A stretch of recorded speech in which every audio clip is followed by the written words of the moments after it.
What's up, everybody? Welcome to another great edition of No Love Philly, the podcast dedicated to artists, activists, musicians, comedians, performers, breweries, basically anybody that makes the city of brotherly love and the surrounding area as awesome as it is. I just want to say that since the festival has ended, I've been to work, I've been to grocery stores, I've been to schools, and every time I hear, "Good, how are you?" I immediately get a smile on my face because I'm transported to this weekend where all these awesome bands were playing, all these badass stories were being told, all these people from different cities across the East Coast just vibing out. The whole thing was an amazing experience, and I really want to do it again. Like I've mentioned before, we got some footage, and I am still working on the video. But for now, we're going to talk to Manic Pixie about playing for a cause, protesting, and punk rock. This episode has it all. We caught up with Kat and James of Manic Pixie, two very cool people, by the way, and talked about their activism, cutting their teeth in New York, and tips on how to up your cash flow while on tour. They were really awesome. This is day one. I know it's all jumbled up. That's just the way that I did it. And but this is from day one of Good How Are You Fest. They were super cool. And so this is going to be their interview. Make sure to follow us on Facebook, Instagram, YouTube, at No Love Philly. Listen to us and subscribe on iTunes and Google Play. And this is our interview with Manic Pixie. Hello. All right. So Hey. Yeah, man. So here we are at Tralfamadore. Yep. We're at Good How Are You Fest. You are not performing, but you No. all are totally always performing somewhere. Yes. Right? So Yes. Why don't we start off with names, who you are, what band you play in, what do you do? Well, I'm Kat, and I'm in Manic Pixie. And I'm James, and I'm also in Manic Pixie. yep. That's awesome. So And we play here a lot, but not tonight. Right. Well, good. So Good, how are guys- you? I'm good. How are you? That seems to be the theme, right? That is totally the theme. So, you guys you were telling me that when I first spoke to you, I said, well, we cover artists, activists, musicians, comedians, performers, breweries, and you said, I'm a lot of those. So why don't you tell me a little bit about that? A lot of those except for the brewery. Okay.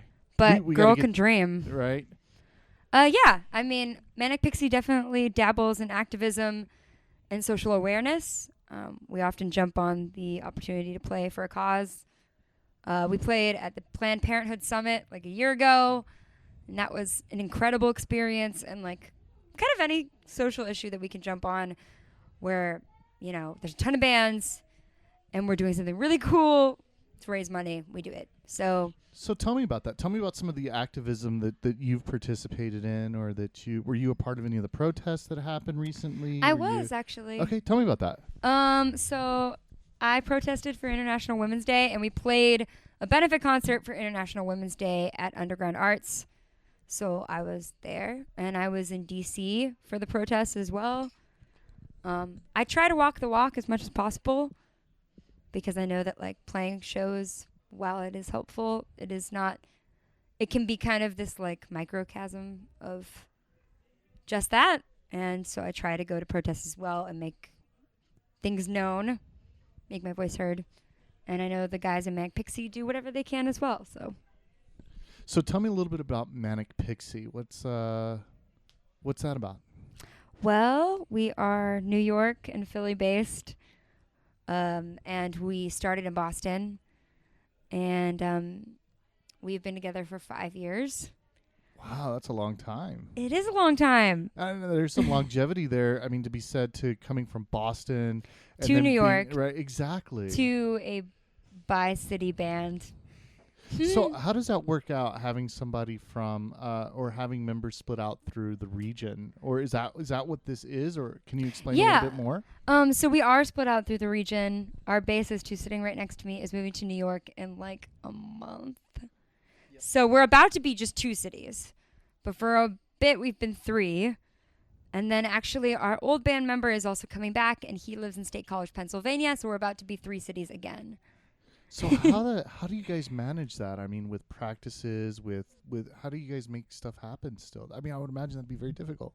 I guess we all just don't mind driving because we all have to do quite a bit of that driving stuff. I just drove 4 hours before this interview to come here. So Just to check out a show. yeah, just to check out a show. I mean, we all our guitarist Marshall is a Lyft driver. Awesome. He drives all the time, and on tour he is the main driver. And so yeah, we all just don't mind the commute, and we make it work because we love the band and the music. That's awesome. So, where when you guys practice, where do you all practice? Do you practice in Philly? Do you practice in? I mean, it does depend on where the tour leaves from. Like when we go out, we'll try to practice from whatever city we start in, but New York, and then also in Philadelphia too. And we do a lot of weird acoustic practices. Tell me Especially about that. the past 5 months have been mostly like a few people from the band practicing together, and then a few people who are in the other city practicing together, and sort of this like weird splintered practice schedule that doesn't really make sense. I think I've practiced with our drummer Emmett like twice ever, and it's usually just a weird acoustic practice, and then we go out and we jam on tour, and that's how we figure it out between each other. But other than that, it's mostly improvisational. That's really rad. So is Manic Pixie itself the band kind of an improvisational band, or? No, I mean a lot of stuff is planned and organized, but I do think that a lot of what we do is on tour, and we often organize practices while we're on tour to make the most of our time together, because when you live in a bunch of different cities, it's sort of impossible. We were on a Sunday schedule for a while, and things got really stressful with that.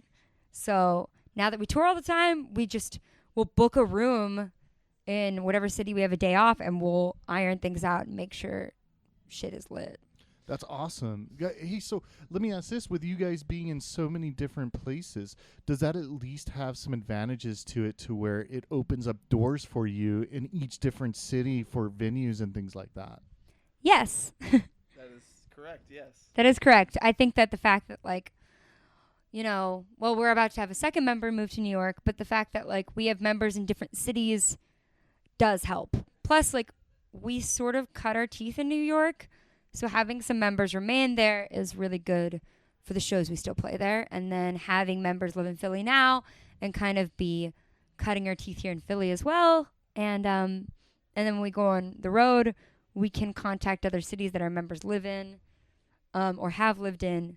So it's definitely an advantage when it comes to touring. So what's taking you to New York? What's having you go there? I mean, what is your plan? Or Well, I just think that New York is like the hub of most things musical, and I think I have a lot of connections there. So I just want to move to be closer to the band and closer to everything that I love about music. So do you have a plan getting out there? I got a place to stay. I'm gonna have a job here. Yeah, or I have an apartment and a job lined wow, up. dude, that's awesome that you've been able to put that together so quickly. I mean, just the idea of renting an Airbnb in New York scares the shit out of me. So you've got this all figured out. It's a scary city, but I am willing to do that. That's awesome. And what I'm meeting a lot of today are a lot of people who do a lot of things in New York. And it's so awesome being in Philadelphia. The location aspect of it is that you can perform in Boston, you can perform in Maryland, you can perform in New York. Yeah, we perform all over the place. We don't just stay in our respective cities. We just went on a Canadian tour. Yeah, we were in Canada. Yeah, that Really? was amazing. Went really well. We ended up, we stopped in Boston and then did a Brooklyn show. Yeah. So we get around, and it doesn't really matter where we are. So I love the term we cut our teeth there. So tell me about cutting your teeth in New York and what it was like paying your dues and kind of doing that, because I would imagine that it's got to be even more difficult than it is here in Philly to get shows and to make things happen. So why don't you tell me a little bit about your experience in New York? Well, you know what? It was something else. I mean, we had moved from Boston, my drummer and I, and our guitarist was living in State College, Pennsylvania. And then our bassist, we picked him up in New York. And now we have a new bassist, and our bassist is moving to second guitar. Well, most people's bands go through a lot of transitions, so this is no different of a story. But But yeah, New York was a really hard place to cut our teeth because I don't actually think people really wanted pop punk to happen. Like they really didn't. They really didn't want our genre there. So you were a little bit outcasted. In New Yeah. York. I mean, it wasn't wasn't that like cut and hardcore dry. enough. It wasn't like It honestly less hardcore. People are really into electronic, DJ, indie pop.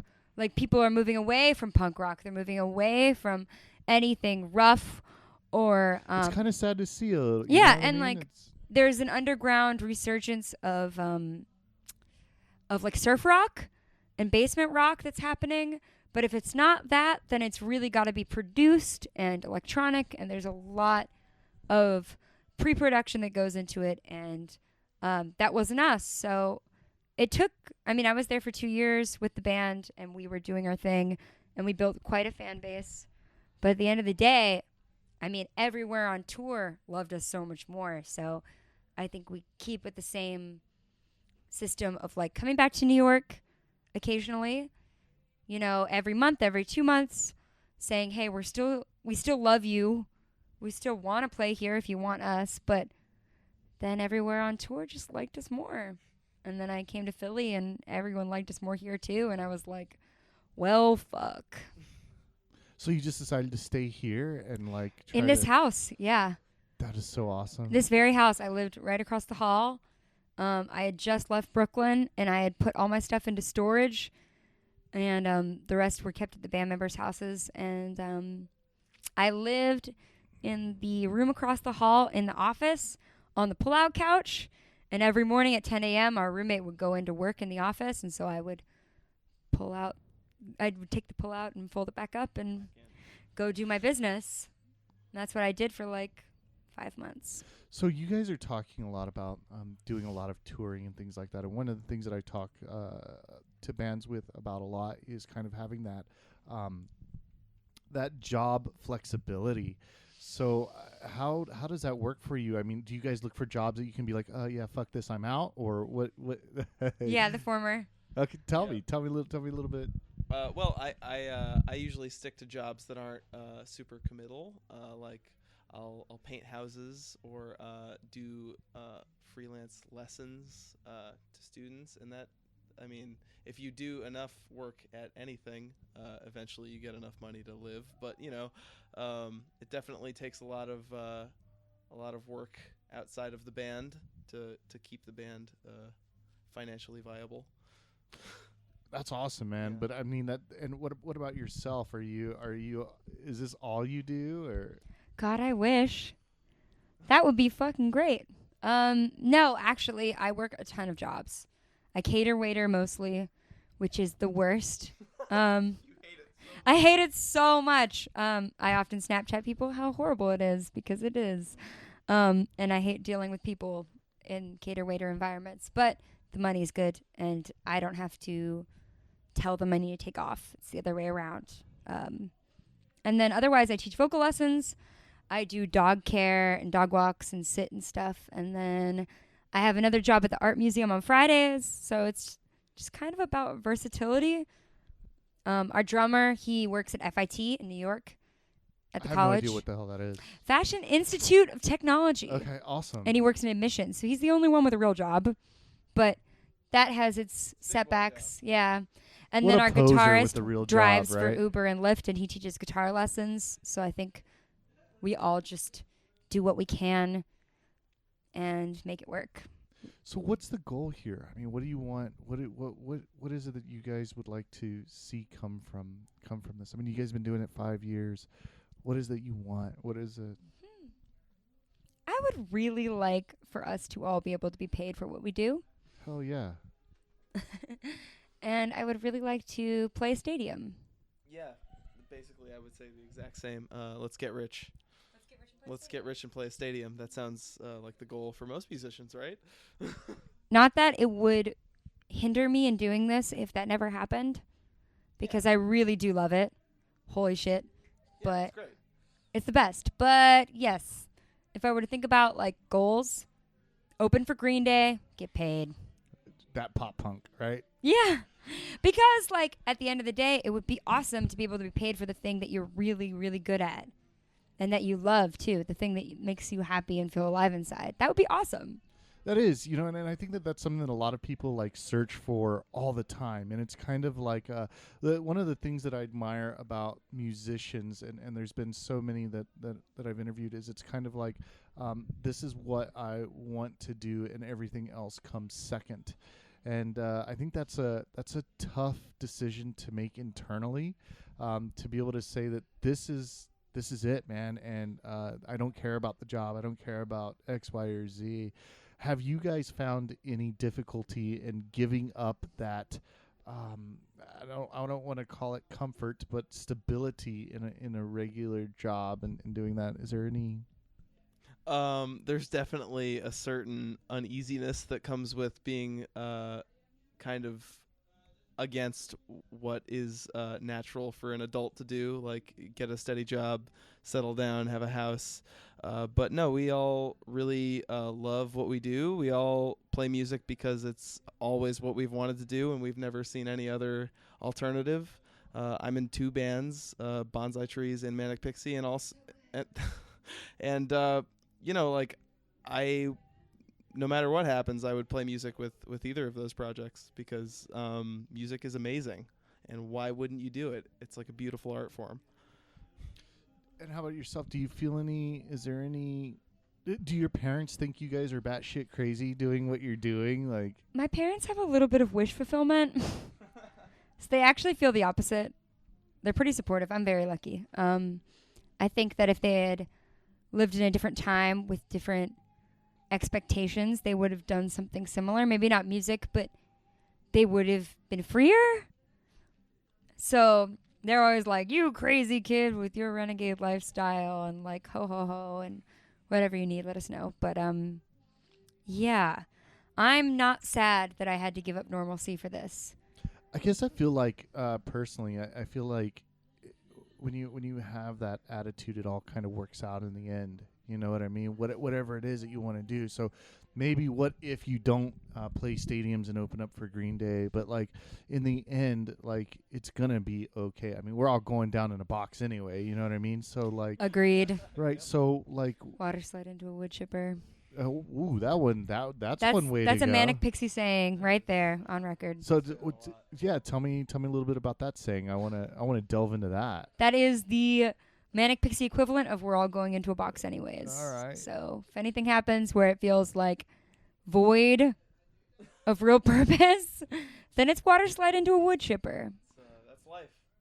Water slide into a wood chipper. The water slide part's gonna be fun, right? I mean, Yeah, the wood and then the wood chipper's chipper is suck, gonna be but quick. it's gonna be fast. Yeah, it's gonna be quick. That's Yeah. exactly it. So I guess with that being said, Jesus Christ, that's macabre. But fuck it. So if you had to go out, which way would you want to go out? I wish to die on stage playing music. All right. Electrocuted by my microphone. Yeah. Like in if you've ever seen Wrist Cutters, A Love Story. That is how I want to die. Good reference. Mm-hmm. I haven't seen it, so I'm gonna have to check that one out. You should definitely. The entire soundtrack is done by Tom Waits and Gogo Bardello, so that's pretty cool. And what's the name of that? Wrist Cutters, and then it's dash or parentheses or maybe semicolon, A Love Story. All right. Awesome. So what I'm gonna do now, if you're cool with it, I'm gonna try to film something because I have a question about Tralfamadore. I mean, you said that you lived here. I did. And so I'm assuming that you kind of saw this come together. Is that right? Yes, I did. Actually, I was the first person to ever see this house. Well, actually, no. I was the third because Matt and Susie moved in here. And then I came and visited them and helped them move in. And then I moved in through weird cosmic circumstances that I still don't really understand. So I'm going to ask, what do you think caused this need for house venues? Well, Philly is a house venue city, for sure. People really love music here.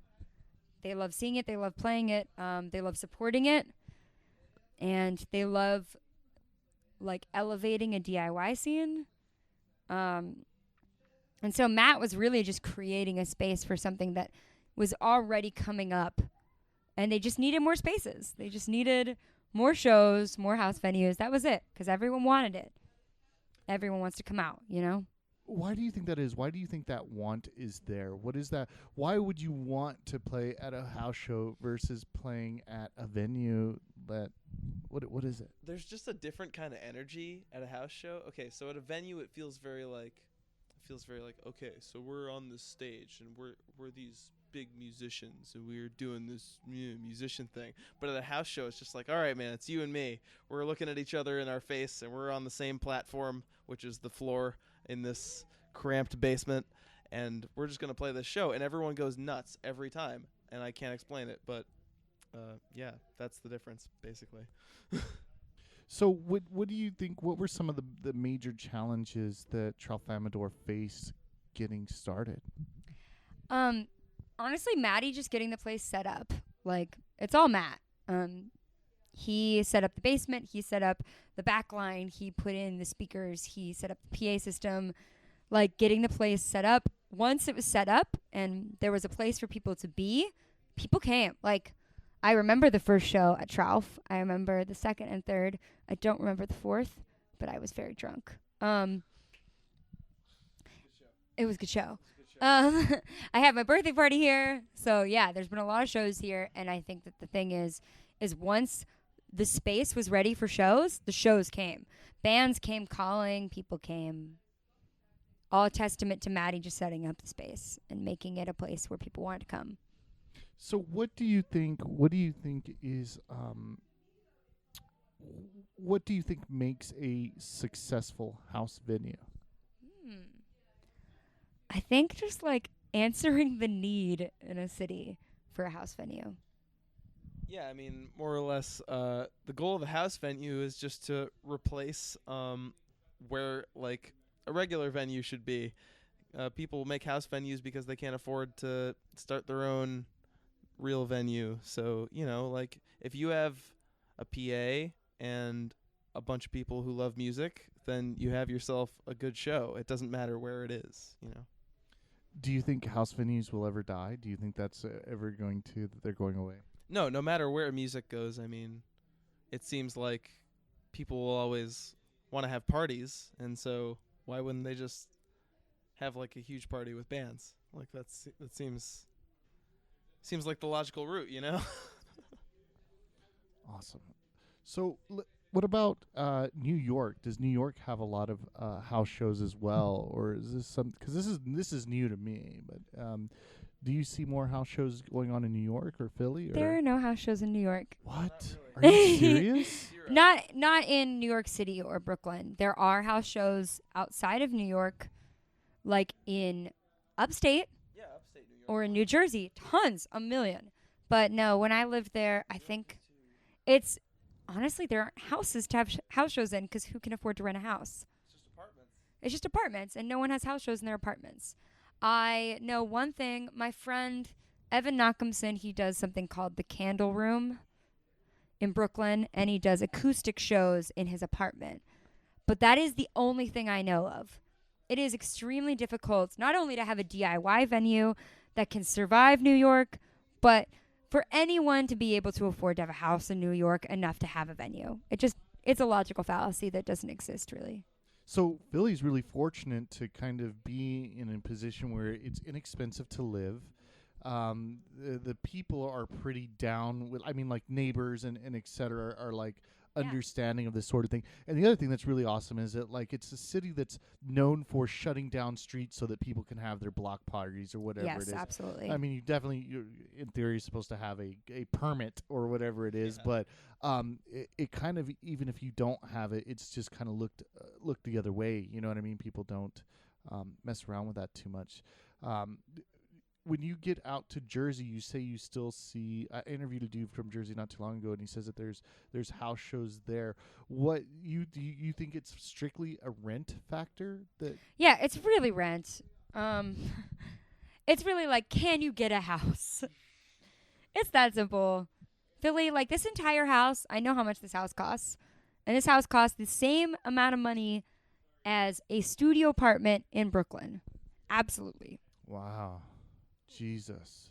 So if you think about it that way, like a studio apartment, open concept, no rooms, studio apartment in Brooklyn costs the same amount as this house. Wow, man.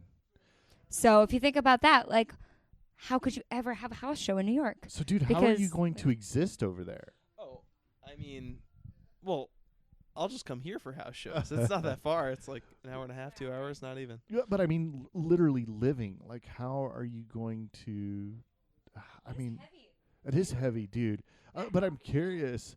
I'm super curious. Like, how does that happen? How does what happen? Me move to New York? Yeah, dude. Like, and like making that happen. I mean, of course, like there are, millions of people living in New York, so it must be possible. That's true. Yeah, you're absolutely right. If you have a job and you don't get in over your head, it's not that bad. It's just that it's hard to not get in over your head in New York because it's a city of anxiety.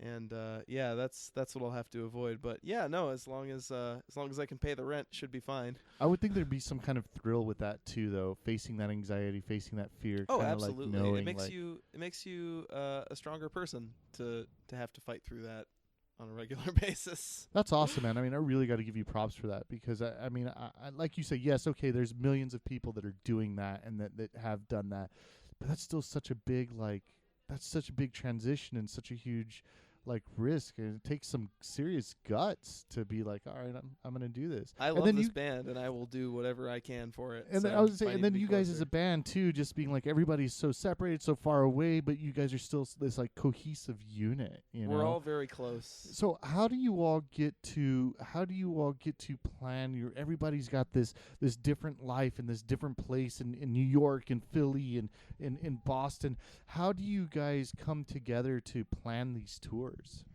The internet. No, I think we all have our own our own wheelhouse, our own thing that we own. That's actually what we figured out in the last 5 years.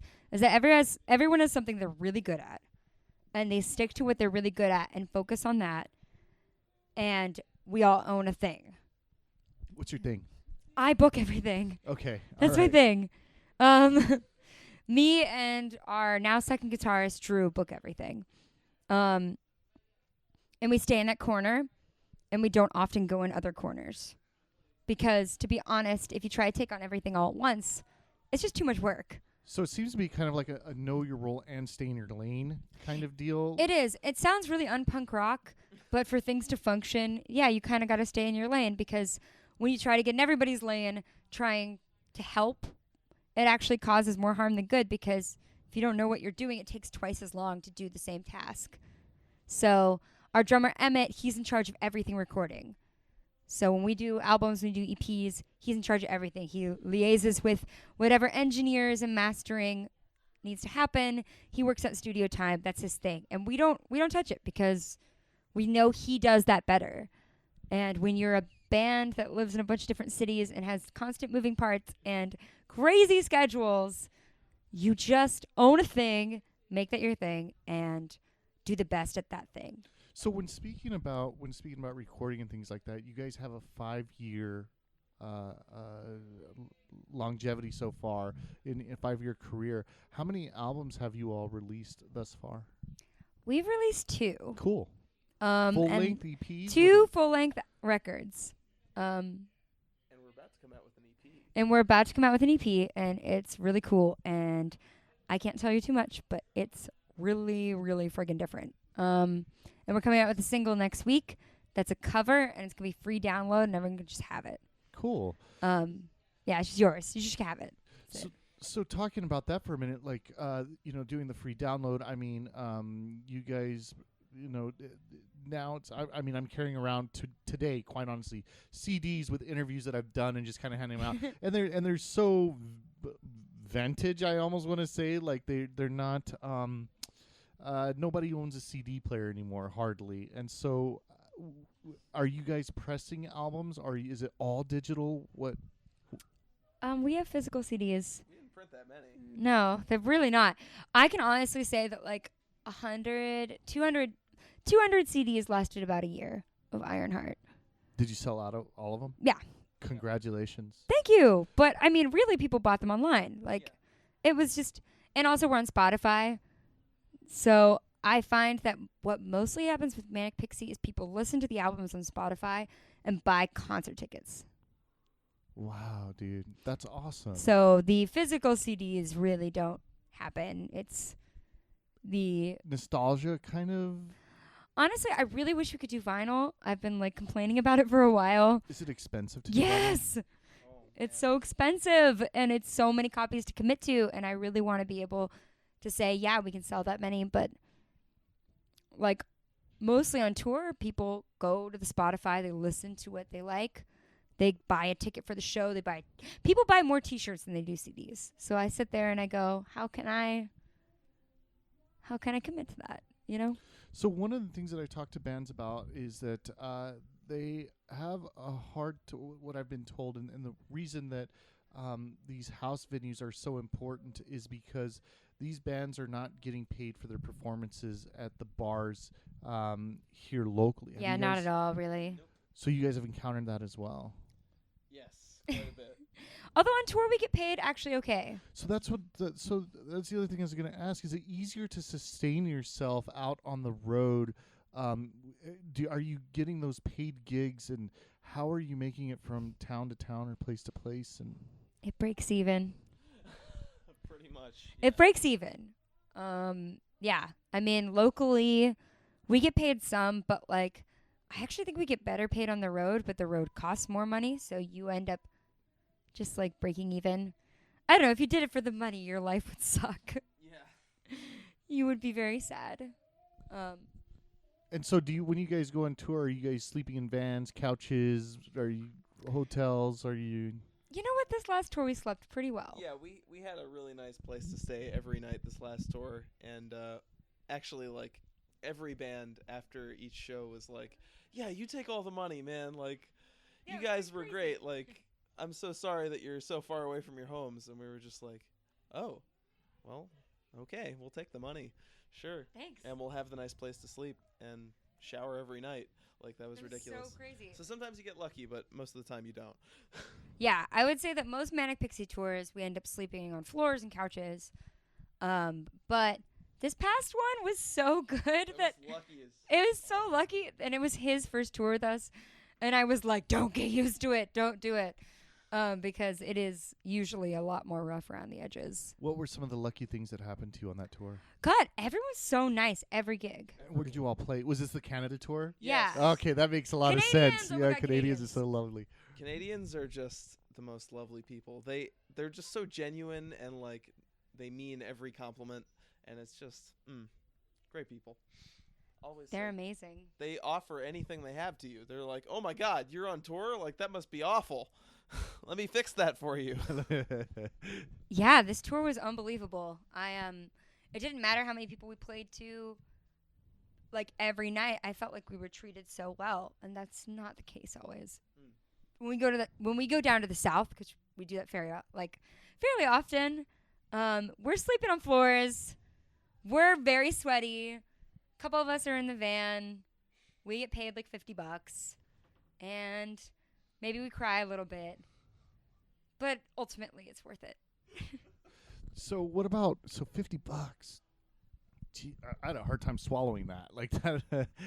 So do you guys make up for that with like merch sales or? Oh yes. Yes. Absolutely. That is where the money comes from.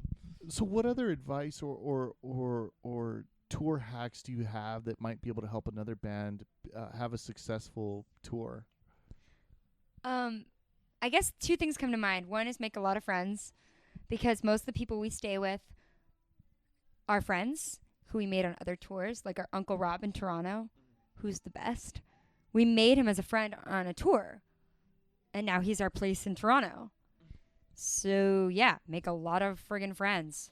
Be nice, make pals, and Connections are really yeah, important. they're just really important, because when you're touring, the more you do that, the more people you know in different cities who can host you, who will come to the shows or tell people about the shows. Like, just be really nice. And then the other one is have cool merch. Invest in some merch that you feel like people would want to buy. That's how you're going to be making Yeah. money. Like, have your t-shirts made out of nice material. Have a cool, innovative idea for different merch. Like, we have condoms. Yeah, the condoms are the bestseller. We sell a lot of condoms, and Manic Pixie condoms. they're so great. And I think that, like, thinking of your merch table as if, like, this is like you. You're you. You're selling you. What is you? Condoms are Very you. Manic Pixie. Very Manic Pixie. awesome. I love our condoms. Our sound is very, you need a condom to listen to this. Right. That's a very unique way of Yeah. describing it. I like So that. have cool merch and make a lot of friends. Also, when bands come to your city, support them in any way you can. I can't always get them a show, but I give them a million references, often for Trouf, to make sure they've got something. And then if they ever need to stay anywhere, I host them, because at the end of the day, tour is really give and take. That's strong, man. That's and I'm how. So you how often do you all tour each year? We tour. And are these small tours? Are these week tours? Are Yeah. they So we adapted our schedule to be somewhat of like weekenders plus like a week a month. But then A sometimes week we a take a month. month off depending on what's going on. I mean, last year I think we toured like 15 times if you count like weekends, maybe 20. And what are your turnouts in those places? Is your turnout God, much you never different know. in New York than it is in Philly? Is it where do you find your best turnouts? Philly is the most consistent, but New York sometimes will surprise us. The Arlene's show was crazy. I mean, we sold it out. Yeah. Congratulations. Yeah, I mean, that show is crazy. So you never know. Yeah, a lot of shows, like there will be shows where you're playing in the middle of nowhere and there's like, 20 people there and you're like, okay, I guess I'll play this. And then the next night you'll go to a show and there will be like 100 people there and they'll all be loving it, and like it all makes it worth it. So it doesn't really matter how many people you play to. Plus, like, there have been times where we have played to 2 people, and those 2 people both bought CDs, and then we came to the city the next time and played to like 60 because of those 2 people. Right. So you never really need to knock any shows that are underattended, because if they loved it, you'll get it back eventually, for sure. Well, that is so awesome. Thank you both for sharing your story with me and telling me more about Manic Pixie. Thank you guys. Thank you. If people want to get a hold of you or want to find you, or how do they go about that? Yeah, so you can go to facebook.com/manicpixi, like the pixie stick, or manicpixi.bandcamp.com. And James's other band is called Bonsai Trees, and they're very good, and they're one of my favorite bands. So I urge you to check them out as well. Excellent. You guys, maybe either one of your bands, or are they going to be performing shows in Philly anytime soon? We might have something June 2nd, Okay. but stay tuned. Go follow the page, because I can't confirm anything, and I wish I could. So like their page and hopefully look out for something June 2nd. Yes. If To be announced soon. Gigs to be announced soon. Philly tends to book really last minute, so do you all have a website as well? Yes. People can check out tour dates, things like that. www.manicpixi.com. All right, just like the Pixie Stick. Yeah, just like the pixie stick. All right, excellent. You got it. Hey, thank Thank you you. both so much for your time. I really appreciate it. Thank you. And I wish you guys the best of success in both of your bands. Thanks. You bet. All right, thank you. Hello, everyone. I hope you all enjoyed that podcast. I wanted to let you guys know that we are on Patreon. That's Patreon.com. Basically, what it is you can sign up and you can donate as little as $1 to continue to get this thing going. Allows me to kind of make some business cards, to continue handing those out, continue hitting up shows, and being able to bring you this content.